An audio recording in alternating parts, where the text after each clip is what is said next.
अब सृष्टि की बात चल रही है संसार की, तो संसार में 3 दुख भी है। तापत्रय विनाशाय, जगत की बात आई तो जगत में दुख बताए, 3 दुख हैं, आदि दैविक, आदि भौतिक, आध्यात्मिक। दैहिक दैविक भौतिक तापा,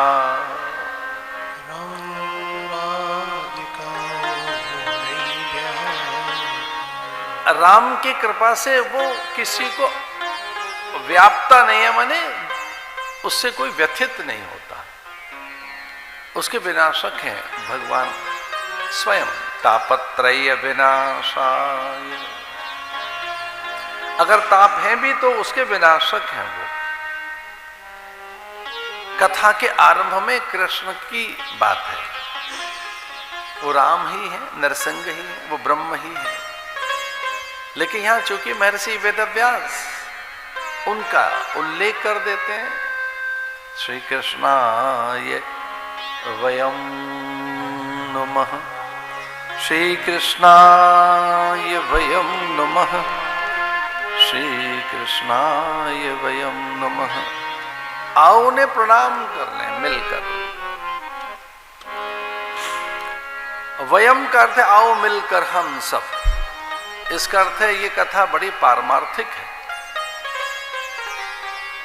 हिमालय में अकेले महर्षि वेदव्यास हैं, कोई है नहीं पास उनके, फिर भी वो कहते हैं आओ मिलकर प्रणाम कर लें, आओ मिलकर। आनो भद्र, सभी ओर से जो दिशाओं, सभी दिशाओं से जो विचार आ रहे हैं, शुभता आ रही, आओ मिलकर, एकजुट होकर, इकट्ठे होकर। सहना भवतु सहनो भुनक्तु, एक साथ मिलकर। संगच्छध्वम संवदध्वम सबो मनांसि जानताम, आओ मिलकर। इस कथा में ऐसा आता है कि पहला श्लोक ही बड़ा अद्भुत है।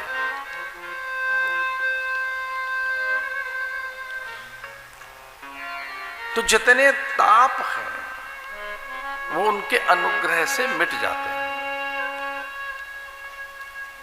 दुर्लभम त्रयमेतत्, जगत में 3 चीजें दुर्लभ बताई हैं। भगवान भाष्यकार कहते हैं कि 3 चीजें दुर्लभ हैं, मनुष्यत्वम, मुमुक्षुत्वम, महापुरुष संशय। और ये तीनों चीजें किसी एक से मिलती हैं, कोई एक है इनको देने वाला। देवानुग्रह हेतुकम, हम कथा में चल रहे हैं पर बहुत महत्वपूर्ण बात सुनिए आप। शास्त्र कहता है देवानुग्रह हेतुकम, देवताओं के अनुग्रह से, ईश्वर के अनुग्रह से, भगवान के अनुग्रह से आपको ये 3 चीजें मिली हैं। क्षमा कीजिए, इसमें मानवीय उद्यम नहीं है। प्रतीत होता है कि माता पिता ने हमें देह दी है, ये दिखता तो है कि ये देह माता पिता से मिली है, माता पिता के रजवीर के संयोग का ये परिणाम।